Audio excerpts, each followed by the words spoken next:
तो पिछले वीडियो में हमने स्केलर्स और वेक्टर्स के बारे में जाना था और साथ ही साथ टाइप्स ऑफ वेक्टर्स देखा था, equal, collinear and coinitial vector. And at the end of the lecture हमने जाना नेगेटिव ऑफ अ वेक्टर के बारे में।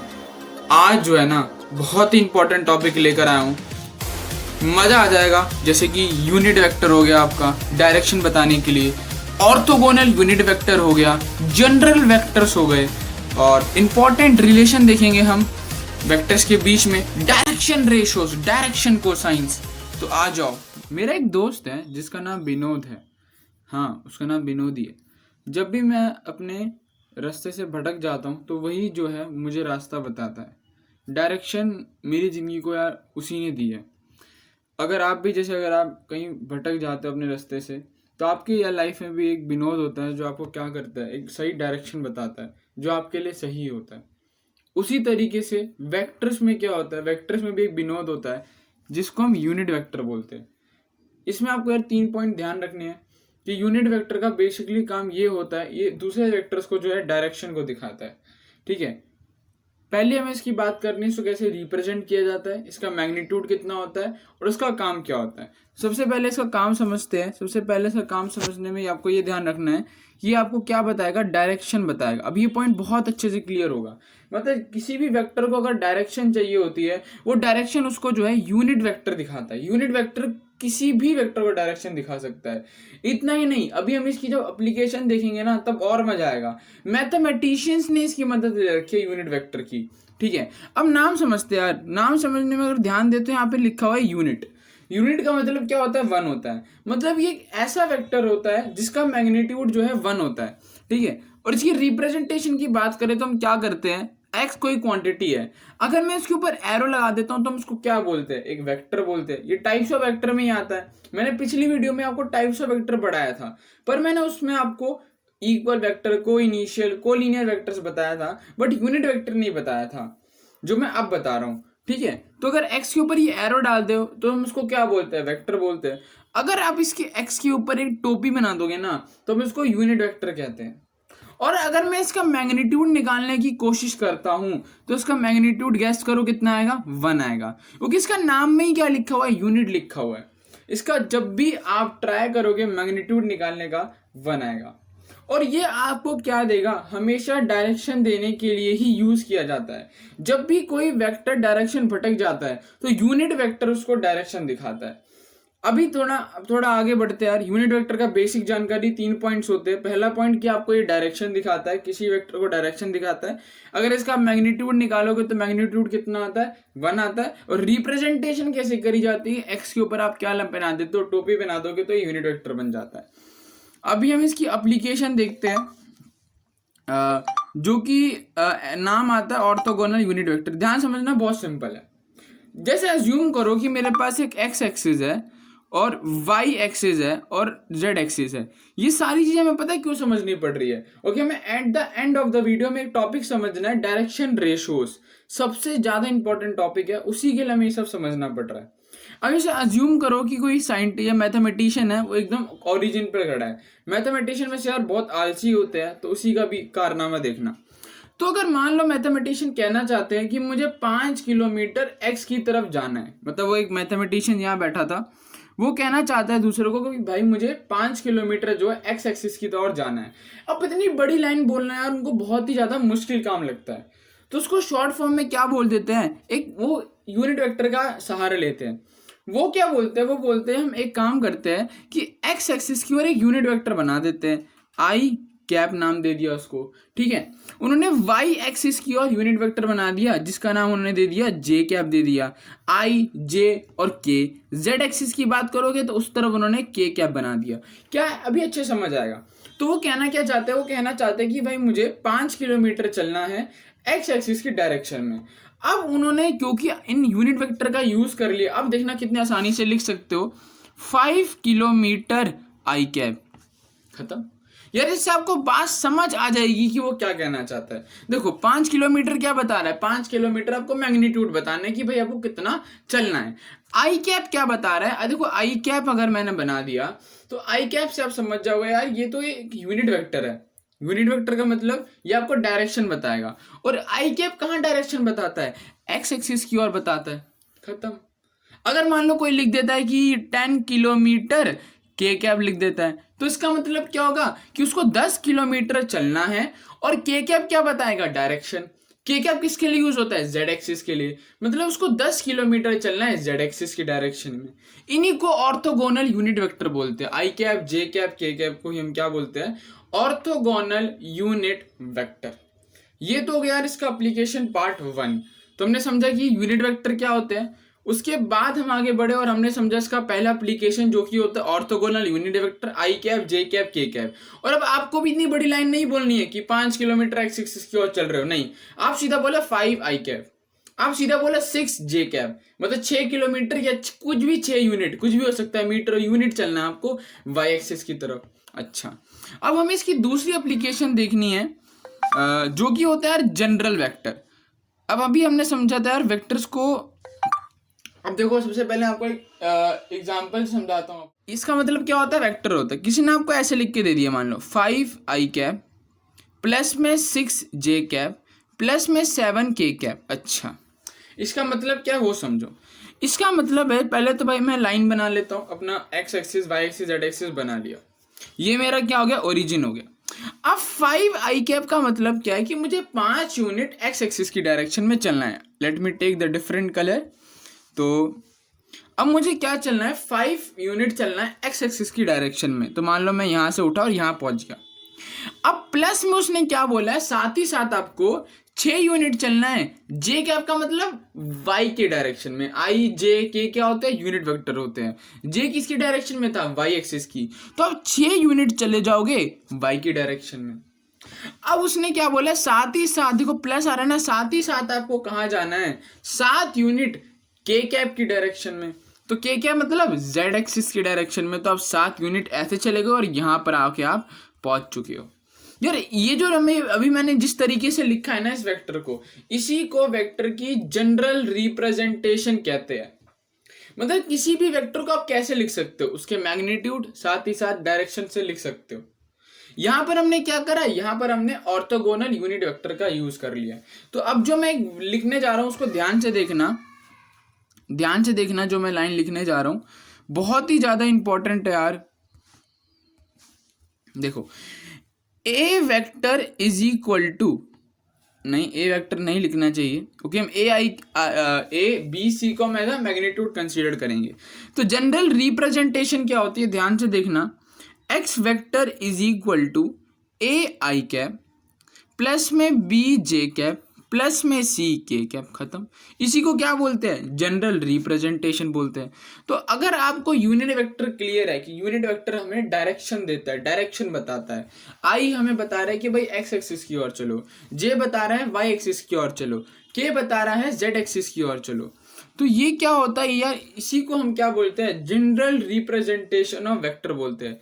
क्लियर हो गया? तो हमने पहले क्या समझा भाई? यूनिट वेक्टर क्या होता है। उसके हम आगे बढ़े और एप्लीकेशन में हमने समझा, एप्लीकेशन समझी उसकी, ऑर्थोगोनल यूनिट वेक्टर समझा।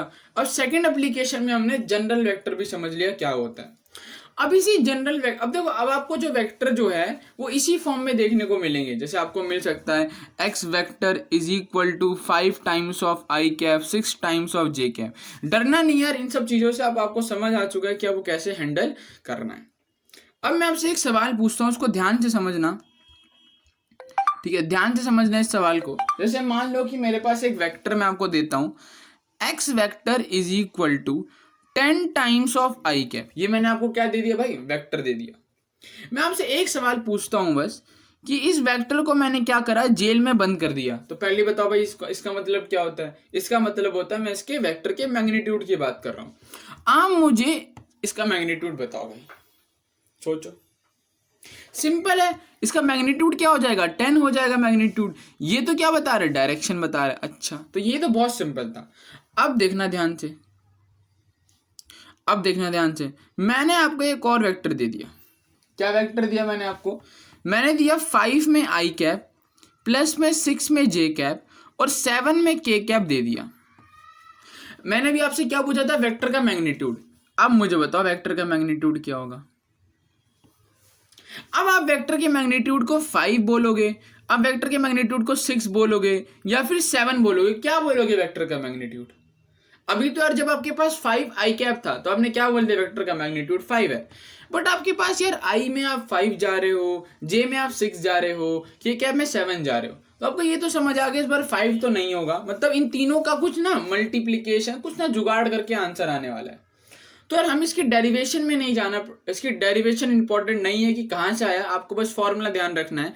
इसका फॉर्मूला होता है अंडर रूट ले लो और इसके अंदर क्या करो, जो आपका मैग्नीट्यूड है सबका स्क्वायर ले लो, मतलब इसके अंदर लिख दो आप 5 स्क्वायर 6 स्क्वायर प्लस में 7 स्क्वायर, खत्म। अब इसको जनरल वे में देखो ध्यान समझना क्या किया मैंने, वेक्टर का मैग्नीट्यूड निकालने के लिए is equal to under root में जो आगे लिखा है, आई के आगे क्या लिखा है 5, तो 5 का स्क्वायर प्लस में 6 का स्क्वायर प्लस में 7 का स्क्वायर। एक बार जनरली इसको दोबारा से लिख के दिखा देता हूं। तो जनरल रिप्रेजेंटेशन हमें समझिए भाई, एक्स वेक्टर है तो उसको कैसे लिखेंगे, ए में आई कैप और बी में जे कैप प्लस में सी में के कैप लिखेंगे। अगर इसका मैग्नीट्यूड निकालना तो क्या करोगे, सबसे पहले आप अंडर रूट लोगे और फिर जो आई के आगे लिखा है, ए लिखा है तो यहाँ पर ए स्क्वायर लिख दिया, जे के आगे बी लिखा है तो यहाँ पे प्लस में बी स्क्वायर लिख दिया, के आगे सी लिखा है तो प्लस में क्या लिख दिया, सी स्क्वायर लिख दिया। अभी क्वेश्चंस करेंगे तो और अच्छे से समझ आएगा, मतलब हमें जनरल वेक्टर भी समझ आ गया क्या होता है और उसका मैग्नीट्यूड कैसे निकालना है वो भी समझ आ गया। अब थोड़ा और आगे बढ़ते हैं, लेट अस गो फर्दर। हाँ, अब आता है यार एक इंपॉर्टेंट रिलेशन जो कि आपका बहुत ही ज्यादा इंपॉर्टेंट यूज होने वाला है, ध्यान समझना। पहले आप मुझे एक सवाल बताओ कि एक अगर मैंने एक्स वेक्टर लिखा तो उसका मतलब क्या होता है, या मुझे बताओ कि इसकी खासियत क्या है। मतलब आपको पता है यार कि कोई भी जो वेक्टर होता है उसके पास दो चीजें होती है, एक तो उसका मैग्नीट्यूड होता है और एक उसके पास डायरेक्शन होती है, इसी को तो वेक्टर बोलते हैं। स्केलर के पास क्या होता है, सिर्फ मैग्नीट्यूड होता है, वेक्टर के पास क्या होता है, मैग्नीट्यूड भी होता है डायरेक्शन भी होता है। अब मैं आपसे ध्यान से समझना, मैं ऐसे एक सवाल पूछूंगा कि अगर मैं इस वेक्टर को इसी के मैग्नीट्यूड से ही डिवाइड कर दूं तो मुझे क्या मिलेगा। सोचो, ध्यान से सोचो, मैंने क्या करा, वेक्टर को उसी के मैग्नीट्यूड से डिवाइड कर दिया। एक वेक्टर के पास क्या होता है, मैग्नीट्यूड होती है, डायरेक्शन होती है। अगर आप उस चीज को इसी के मैग्नीट्यूड से डिवाइड कर दोगे तो मैग्नीट्यूड तो गया भाई, मैग्नीट्यूड तो गया, तो क्या बच गया उसके पास, सिर्फ और सिर्फ डायरेक्शन बच गई। यार यही सबसे ज्यादा ये बहुत ही ज्यादा इंपॉर्टेंट आपके पास फॉर्मूला निकल कर आया है। इसको मैं थोड़ा शेड वेड कर देता हूं, ये वाला formula, X vector is equal to X vector divided by the mod of X is equal to X cap. इसको क्या बोलते हैं हम, यूनिट वेक्टर बोलते हैं, जो वेक्टर की डायरेक्शन को बताता है। ठीक है, तो मतलब अभी तक हमने जो है यूनिट वेक्टर समझ लिया और उसकी एप्लीकेशन जान ली, और एप्लीकेशन जानने के बाद हमने जनरल रिप्रेजेंटेशन देखी वेक्टर की कैसे करते हैं, एक इंपॉर्टेंट रिलेशन भी देख लिया कि अगर हम वेक्टर को, याद रखने की जरूरत नहीं है, इसको एज अ रट्टा मारने की जरूरत नहीं है, बस को एक कॉन्सेप्चुअली याद रखो कि अगर आप वेक्टर को उसी के मैग्नीट्यूड से डिवाइड कर दोगे तो क्या आएगा, उसकी डायरेक्शन याद आ जाएगी। इसको रटने की जरूरत नहीं है, बस कॉन्सेप्ट से ध्यान रखो कि वेक्टर के पास मैग्नीट्यूड होता है, डायरेक्शन होती है। अगर आप उसको मैग्नीट्यूड से डिवाइड कर दोगे तो क्या बचेगा, डायरेक्शन ही बचेगी। तो यहाँ पर मैंने एक्स कैप लिख दिया। ठीक है, रिप्रेजेंटेशन इंपॉर्टेंट है। यूनिट वेक्टर को कैसे रिप्रेजेंट कर दो, किसी भी एक्स के ऊपर टोपी बना दो, वो यूनिट वेक्टर बन जाता है। अच्छा, आई थिंक अब हम रेडी हो चुके हैं एक सबसे ज्यादा इंपॉर्टेंट कॉन्सेप्ट पढ़ने के लिए, जो कि होता है डायरेक्शन रेशियोज और डायरेक्शन कोसाइंस। आखिरी टॉपिक यार आज इस वीडियो का, फिर हम एक्सरसाइज 10.2 को उठा के पटक रहे होंगे।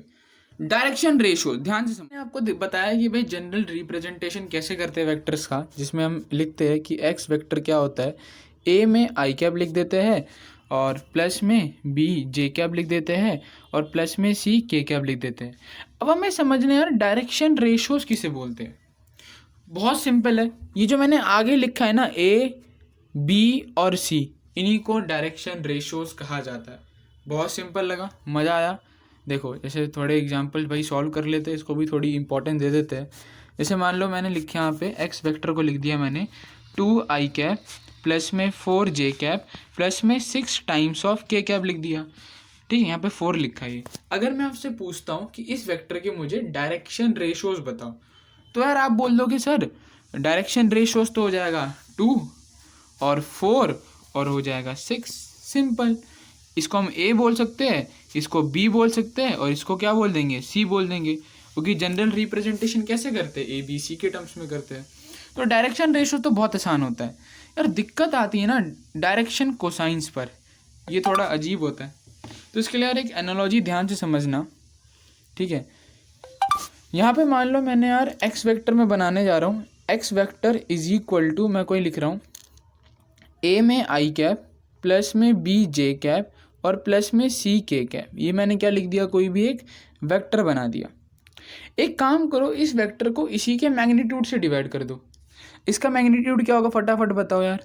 इसका मैग्नीट्यूड आप लिख दोगे X vector is equal to, मतलब इसका जो मैग्नीट्यूड होगा अंडर रूट में ए स्क्वायर प्लस में बी स्क्वायर प्लस में सी स्क्वायर। अगर आप इसी वेक्टर को इसके मैग्नीट्यूड से डिवाइड कर दोगे तो क्या निकल कर आता है आपके पास, उसकी के एक्स कैप निकल कर आता है, डायरेक्शन निकल कर आती है। वेक्टर के पास क्या होता है, मैग्नीट्यूड होती है, डायरेक्शन होती है। अगर उस वेक्टर को उसके मैग्नीट्यूड से ही आपने डिवाइड कर दिया तो क्या बचेगी, सिर्फ और सिर्फ आपके पास डायरेक्शन बचेगी। और यहाँ क्या बच रहा है ना वो इंपॉर्टेंट है। ये इसको इन तीनों के नीचे लेके जाओ, इसको इन तीनों के नीचे लेके जाओ, तो एक क्या बनेगा, एक बनेगा जो आई का कंपोनेंट के आगे क्या बन जाएगा, ए upon under root a square B square plus में सी स्क्वायर आई कैप। इसी तरीके से बनेगा B upon under root a square B square C square plus में मतलब जे कैप। फिर इसी तरीके से सी के नीचे क्या आ जाएगा, सी के नीचे भी यही आ जाएगा, c upon under root a square plus b square plus में सी स्क्वायर के कैप।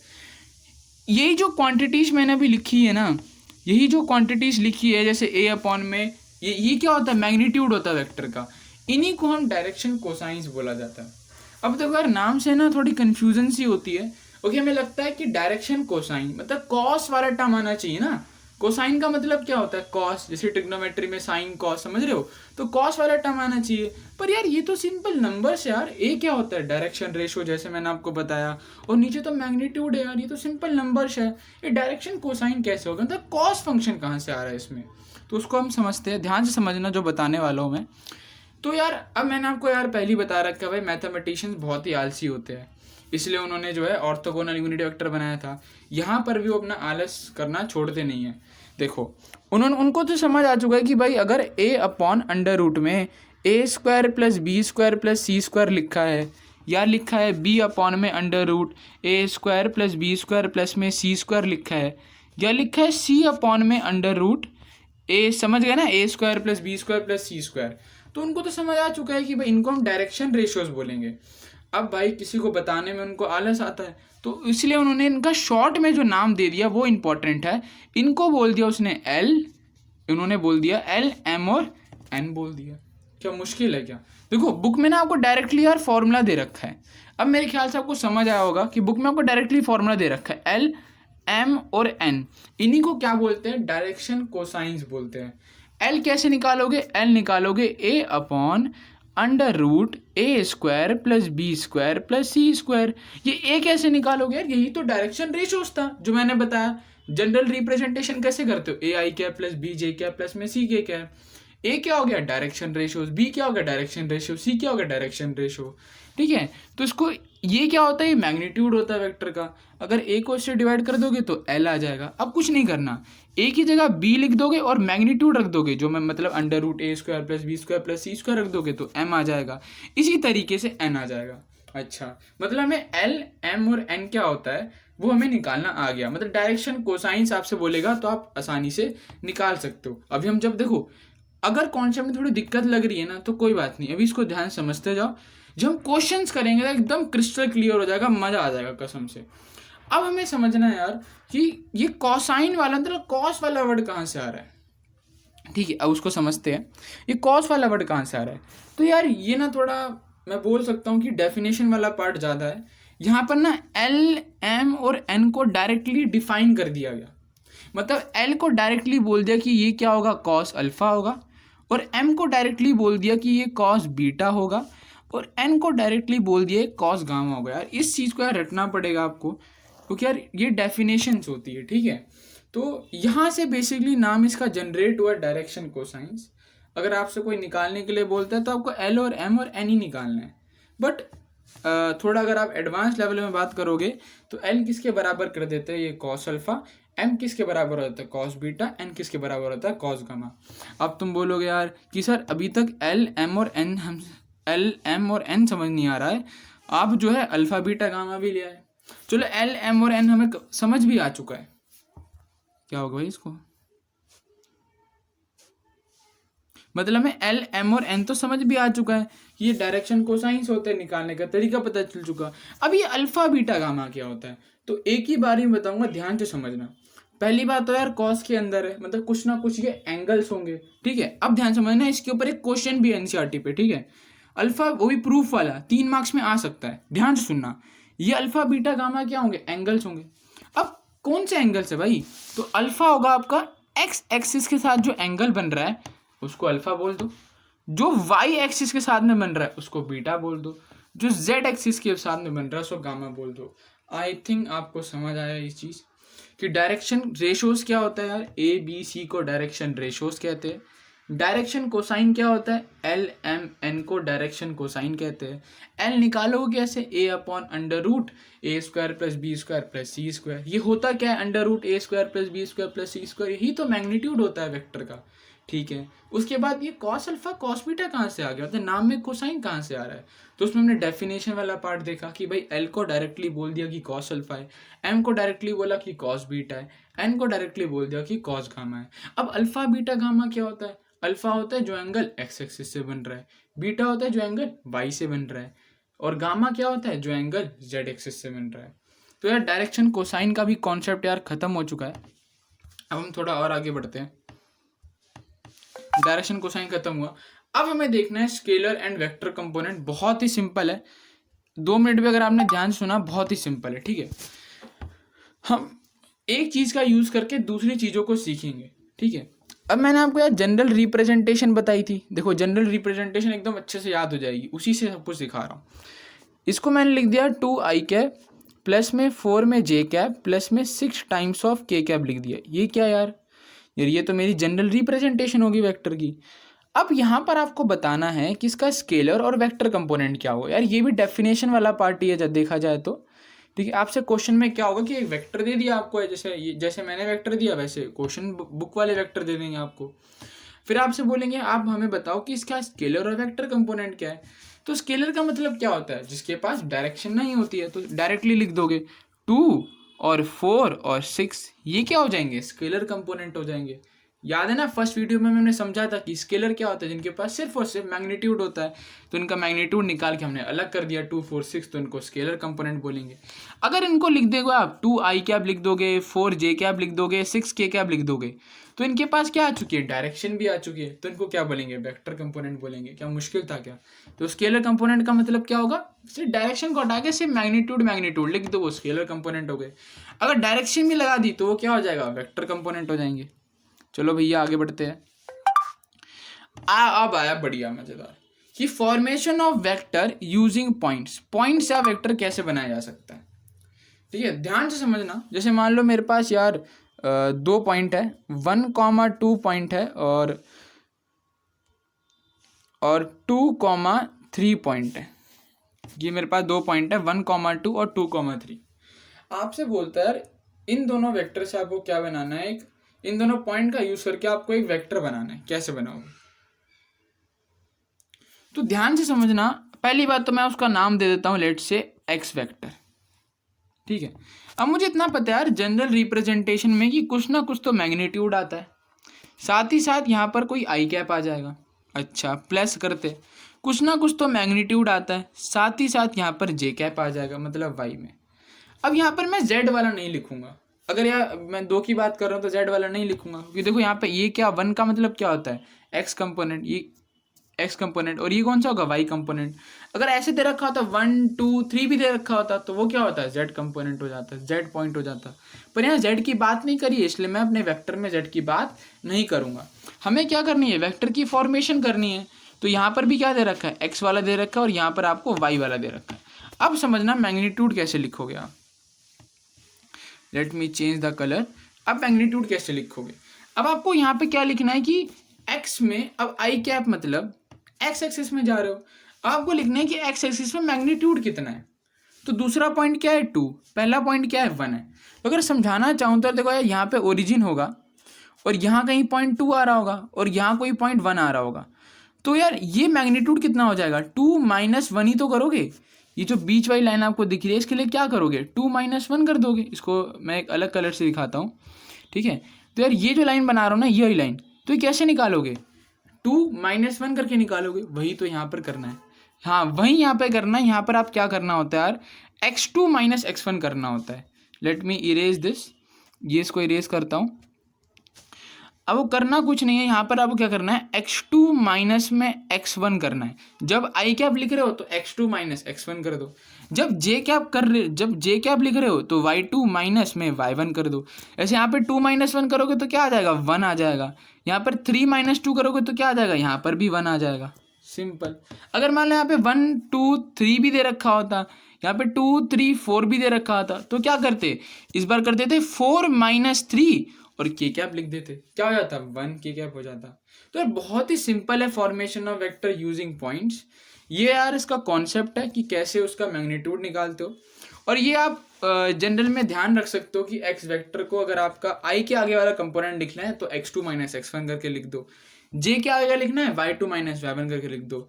एनसीईआरटी में इसके आई थिंक 3 से 4 क्वेश्चन है, तो आपको अच्छे से दिमाग में ये बैठ जाएगा। आगे बढ़ते हैं।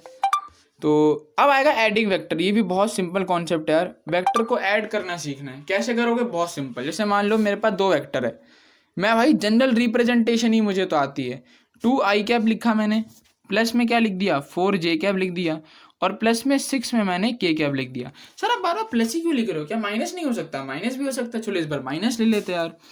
तो यहाँ पे हम लिख देते हैं वाई वेक्टर कितना लिख देते हैं, 4 में आई कैप लिख देते हैं, 2 में जे कैप लिख देते हैं, और माइनस में के कैप लिख देते हैं। खुश, प्लस भी हो सकता है माइनस भी हो सकता है। अब हमसे बोल रहा है वो कि इन दोनों वेक्टर्स को ऐड करना है। ध्यान से सुनना, एक ही बार ही बोलूंगा। अगर आपको वेक्टर्स को ऐड करना होता है तो रिस्पेक्टिव कंपोनेंट को ऐड कर दो। सिंपल। क्या बोला, इसको दूसरे कलर से लिखते यार, थोड़ा मजा आएगा। तो आपको क्या करना है, आपको करना है एक्स वेक्टर प्लस में वाई वेक्टर करना है। तो मैंने क्या बोला, रिस्पेक्टिव कंपोनेंट को ऐड कर दो। आई वाले को आई के साथ जोड़ो, तो 4 और 2 कितना हो गया, 6 आई कैप हो गया। अच्छा ये तो बड़ा सिंपल है। जे कैप में 4 और 2 करोगे तो क्या आ गया, 6 आई कैप आ गया। अब 6 और -1 को ऐड करोगे तो क्या आएगा, 5 आएगा ना। तो प्लस में क्या आ जाएगा, 5 में के कैप आ गया। बस सिंपल, खत्म एडिशन ऑफ वेक्टर। क्या करना है एडिशन ऑफ वेक्टर में, बस जो आपके रिस्पेक्टिव कंपोनेंट है, मतलब आई के आगे जो लिखा है उसको दूसरे आई के आगे, आई के कंपोनेंट को आई के कंपोनेंट से जोड़ दो, जो जे के कंपोनेंट को जे के कंपोनेंट से जोड़ दो, और जो के का कंपोनेंट होगा उसको के कंपोनेंट से जोड़ दो। खत्म। चलो भाई आगे बढ़ते हैं। एडिशन ऑफ वेक्टर्स भी खत्म। ये सारे कॉन्सेप्ट जो आपके जो है एनसीईआरटी में यूज हो रहे हैं। Multiplication of vector with scalar, बड़ा ही सिंपल कॉन्सेप्ट है यार। इसको भी हम जनरल रिप्रेजेंटेशन समझे, याद हो जाएगी भाई जनरल रिप्रेजेंटेशन। फिर मैंने बनाया यार, मेरे पास एक्स वेक्टर है, जैसे कि मान लो 2 आई कैप है, प्लस में 4 जे कैप है, और प्लस में 6 के। हो सकता है आपको ये सब चीज़ें आती हो, बट एक अच्छी तरीके से रिवाइज करने के लिए वैसे पढ़ाया जा रहा है। अब हमें यहाँ पे स्केलर से मल्टीप्लाई करना है। स्केलर मतलब आप चाहे 2 से मल्टीप्लाई कर दो, -2 से मल्टीप्लाई कर दो, मतलब डायरेक्शन नहीं होनी चाहिए, किसी नंबर से आपको मल्टीप्लाई करना है, उसको स्केलर्स बोल देते हैं, ठीक है। तो क्या करोगे यार, बहुत सिंपल है इसमें। जैसे कि मान लो आपसे कोई बोलता है 2 टाइम्स ऑफ एक्स वेक्टर निकालो, मतलब ये जो एक्स वेक्टर था इसको क्या करना है, आपको 2 से मल्टीप्लाई करना है। तो एक ही बार बोलूंगा, ध्यान सुनो। 2 को अगर आपको किसी वेक्टर से मल्टीप्लाई करना है, किसी भी नंबर को मल्टीप्लाई करना है, तो आप क्या करो, हर एक पे जाके मल्टीप्लाई कर दो। मतलब 2 को मल्टीप्लाई करना है तो आई के साथ जाओ, आई वाले के साथ मल्टीप्लाई कर दो, जे के साथ जाओ, जे वाले के साथ मल्टीप्लाई करो, के साथ जाओ, के वाले के साथ मल्टीप्लाई करो। तो मतलब ये आपका 2 टाइम्स ऑफ एक्स वेक्टर बन जाएगा। 2 2 जा 4 आई कैप, 2 को 4 से मल्टीप्लाई करोगे तो 8 जे कैप, और 6 को 2 से मल्टीप्लाई करोगे तो 12 के कैप बन जाएगा। तो अगर -2 से मल्टीप्लाई करेंगे तो क्या होगा, -2 से मल्टीप्लाई करोगे तो -2 × 2 कितना हो जाएगा, -4 हो जाएगा।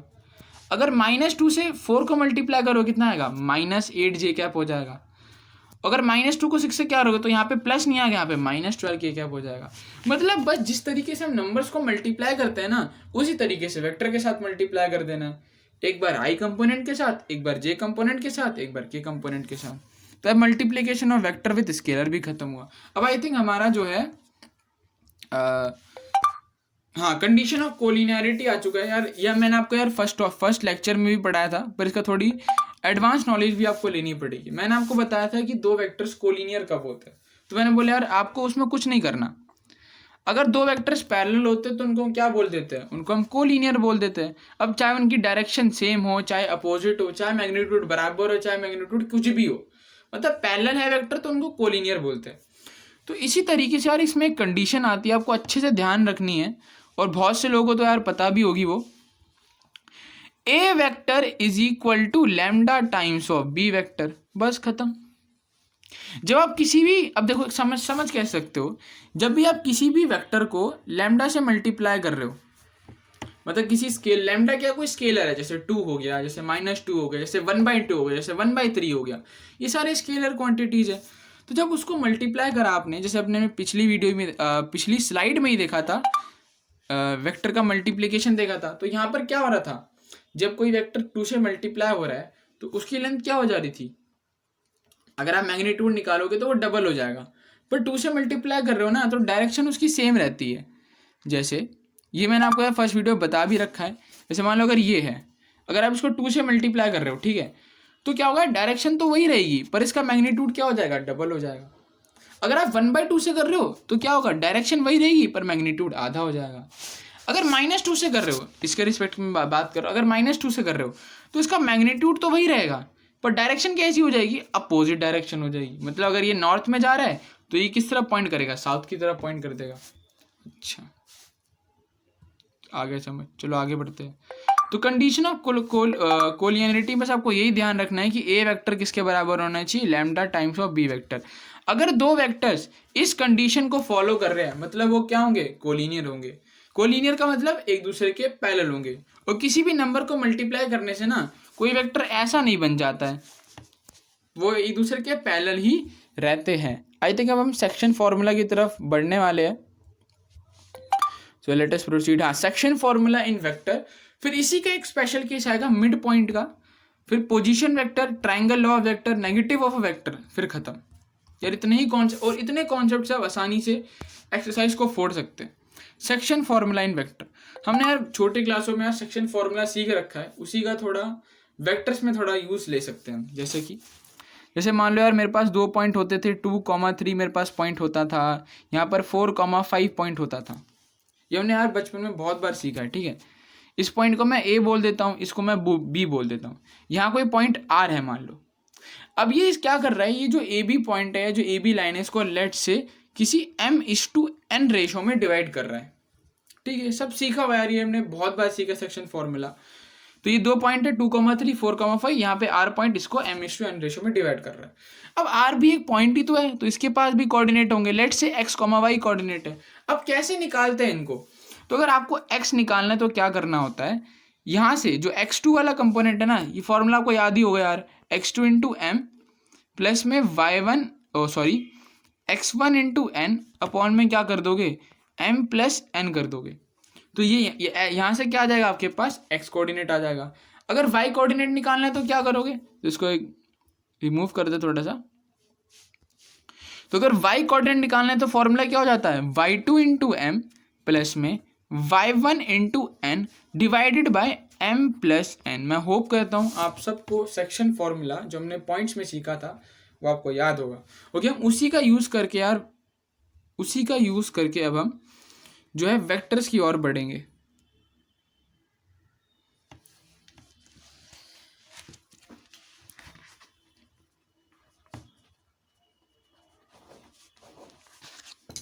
इसी का यूज करके हम जो है वेक्टर्स की ओर बढ़ने वाले हैं। ध्यान से समझना, जैसे कि मान लो इसमें 2 केस आपको ध्यान रखना है, यहाँ पे कोई एक ए वेक्टर था और यहाँ पे कोई बी वेक्टर था। इनको कोई आर वेक्टर डिवाइड कर रहा है, किस रेशो में डिवाइड कर रहा है, m/n रेशो में डिवाइड कर रहा है। तो उसको आर वेक्टर कैसे लिखोगे, आर वेक्टर आपका हो जाएगा, क्योंकि इसमें यार कोऑर्डिनेट तो होते नहीं है, तो इसमें कोऑर्डिनेट तो होते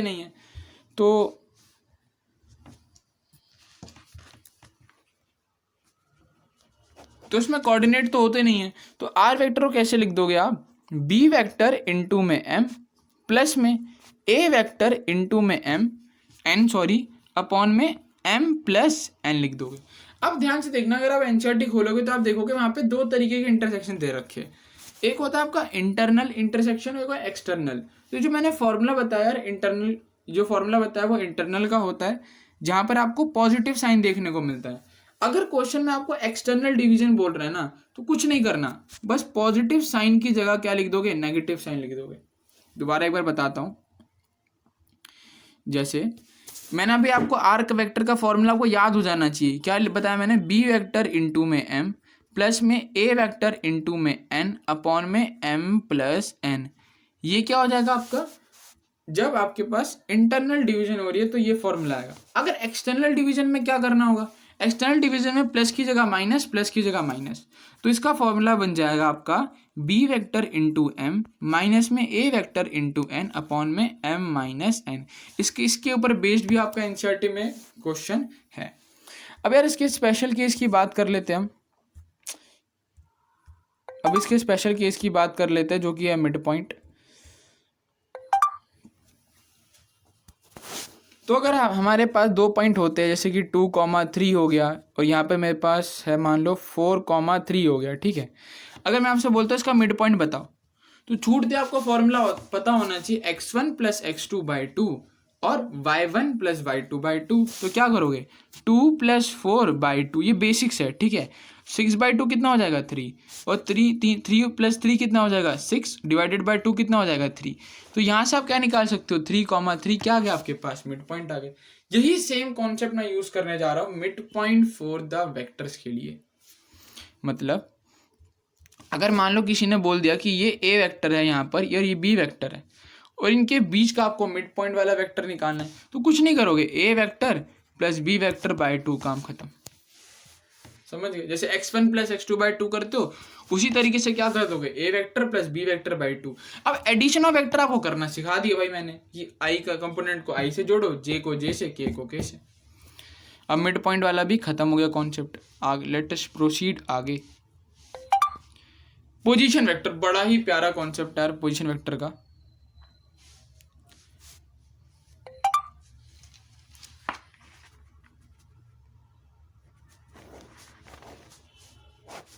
बड़ा ही बढ़िया कॉन्सेप्ट है पोजीशन वेक्टर का, ध्यान से समझना। अभी तक हम क्या कर रहे थे, अभी तक हम 2 पॉइंट से वेक्टर बना रहे थे। ये पता कौन सा वेक्टर होता है, जिसमें एक पॉइंट ओरिजिन है, समझे। जैसे मान लो अभी तक हम क्या कर रहे थे, अगर मैंने आपको 2 पॉइंट दिए, मान लो 2,3 दे दिया, 4,5 दे दिया, और मैं आपसे बोलूँ इनका यूज़ करके आप एक वेक्टर बना के दिखाओ मुझे, तो आप जो है 2 मिनट लोगे और फटाक से बना दोगे। बोलोगे एक्स वेक्टर हो जाएगा 4 माइनस 2 मतलब 2i कैप, 5 माइनस 3 मतलब 2j कैप हो जाएगा। अच्छा, बस पोजीशन वेक्टर में पता है क्या डिफरेंस होता है, ये जो पहला पॉइंट होगा ना, ये ओरिजिन हो जाएगा। मान लो अगर ये 0,0 होता, ओरिजिन पे 0,0,0 ही होता है, 0,0 होता, तो इस बार एक्स वेक्टर क्या बताते हैं आप, 4 माइनस 0 मतलब 4i कैप, 5 माइनस 0 मतलब 5j कैप। मतलब आप ध्यान से देखो यार, जो पॉइंट है उसी से आप वेक्टर बना सकते हो, यहाँ माइनस करने की जरूरत ही नहीं है, क्योंकि पहला वाला पॉइंट क्या है, ओरिजिन है। ऐसे ही वेक्टर्स को पोजीशन वेक्टर कहा जाता है। पोजीशन वेक्टर में क्या होता है कि जो पहला वाला पॉइंट होगा वो क्या हो जाएगा, 0 हो जाएगा, या एट ओरिजिन होगा। तो जो भी पॉइंट दे रखा है ना, उसी से आप वेक्टर बना दो। जैसे अगर आपको मान लो पॉइंट दे दिया 2,3 का एक पोजीशन वेक्टर बना के दिखाओ, तो डायरेक्टली भाई कुछ माइनस प्लस नहीं करना, 2i कैप प्लस में 3j कैप, स्पीड में हाथ चलनी चाहिए। तो पोजीशन वेक्टर भी क्लियर हो गया। अब आगे बढ़ते हैं। अरे भाई ये क्या हो रहा है, चला सीख जाएंगे यार धीरे धीरे। बचाओ ट्रायंगल लॉ के बाद हमारा नेगेटिव ऑफ अ वेक्टर बचा। नेगेटिव ऑफ वेक्टर मैंने आपको फर्स्ट वीडियो भी बताया था। अब हमें थोड़ा एडवांस कॉन्सेप्ट समझना है। ट्रायंगल लॉ ऑफ वेक्टर में हमें उतना डीप में नहीं जाना है, डायरेक्टली आपको एक चीज फॉर्मूला बताऊंगा, उस फॉर्मूले को ध्यान रखना है और उसके पीछे कॉन्सेप्ट बता दूंगा, ठीक है। एज इन डेरिवेशन में नहीं जाना हमें। तो अब स्टार्ट करते हैं ट्रायंगल लॉ ऑफ वेक्टर से। ट्रायंगल बनाना तो सबको आता है। सबसे पहले हम ट्रायंगल बनाते हैं। ये हमने क्या करा, ट्रायंगल बना दिया। इसके पॉइंट को कुछ नाम दे दो, जैसे इसको ए बोल दिया, इसको बी बोल दिया, इसको सी बोल दिया। अब देखना मैं एक जादू करने वाला हूं। मैं यहां से क्या करता हूं, एक ए बी वैक्टर बनाता हूं। मैंने यहां लिख दिया ए बी वैक्टर। ध्यान से देखना, जादू होगा बहुत तगड़ा। फिर मैंने यहां से क्या करा, एक बी सी वैक्टर बना दिया। इसको भी मैंने यहाँ पर प्लस कर दिया। अब मैंने क्या करा, सी ए वेक्टर बना दिया, इसको भी मैंने प्लस कर दिया। अब मुझे आप बताओ इन तीनों को प्लस करने के बाद मेरा आंसर क्या आना चाहिए। इसको अलग कर से दिखाता हूँ, बहुत इंपॉर्टेंट चीज़ बताने वाला हूँ।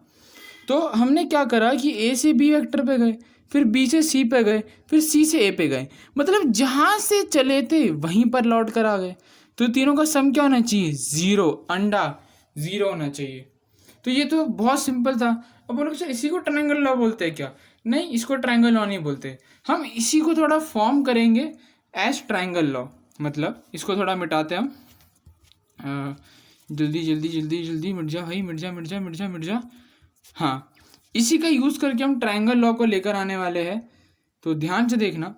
अब मैं क्या करता हूँ, इसको उधर ले जाता हूँ, मतलब ए बी वैक्टर प्लस में B C vector is equal to क्या लिख सकता हूँ, इस सी ए को उधर ले जाओगे तो माइनस में हो जाएगा, माइनस में सी ए वैक्टर हो जाएगा। अब ये क्या हो रहा है, नेगेटिव ऑफ वेक्टर की कहानी हमें समझनी पड़ेगी। देखो, जब भी नेगेटिव सी ए वेक्टर लिखा है तो हम इसको क्या लिख सकते हैं, ए सी वेक्टर लिख सकते हैं। मैंने आपको बताया था कि जब हम किसी भी वेक्टर का नेगेटिव लेते हैं तो मैग्नीट्यूड तो वही होता है बट डायरेक्शन अपोजिट हो जाती है। जैसे अभी जो है सी ए जब मैं लिख रहा हूँ तो डायरेक्शन क्या है, सी से ए की तरफ जा रहे हो आप। जब सी ए लिखा तो उसका मतलब क्या था कि आप सी से ए की तरफ जा रहे हो, इनिशियल पॉइंट सी है, फाइनल पॉइंट ए है। पर जब उसका नेगेटिव ले लेते हैं तो डायरेक्शन क्या हो जाती है, अपोजिट हो जाती है। तो यहाँ पर हम लिखेंगे कि ए बी वेक्टर प्लस में बी सी वेक्टर और नेगेटिव सी ए वेक्टर को क्या लिख देंगे, मतलब डायरेक्शन को अपोजिट कर दो। तो सी से ए जा रहा है, अब क्या कर दो, ए से सी की ओर कर दो। ये जो चीज़ बनी है ना, A B vector plus B C vector is equal to A C vector, इसी को ट्रायंगल लॉ कहा जाता है। तो कहाँ से आता है ये, सिंपल बेसिक से आता है कि जहाँ से चले वहीं पर अगर आप पहुँच गए तो तीनों का सम क्या आना चाहिए, ज़ीरो आना चाहिए। उसी में हमने थोड़ी मॉडिफिकेशन करी और इसी को ट्रायंगल लॉ बोला। अब ये क्वेश्चन निकल कर आता है, क्या हमें ये इक्वेशन को याद रखना है? नहीं, हमें बिल्कुल भी याद नहीं रखना है, हमें ट्रायंगल से इसको समझना है। ट्रायंगल से कैसे समझेंगे अभी बताता हूँ। जैसे कि जो ध्यान बोलूँगा वो ध्यान रखना, ठीक है।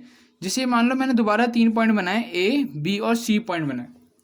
ट्रायंगल लॉ की मदद से आप क्या बोल सकते हो, आप बोल सकते हो ए बी वेक्टर, मतलब देखो ए से बी की ओर चलो, ठीक है, उसके बाद बी से सी की ओर चलो, प्लस में बी से सी वेक्टर चलो।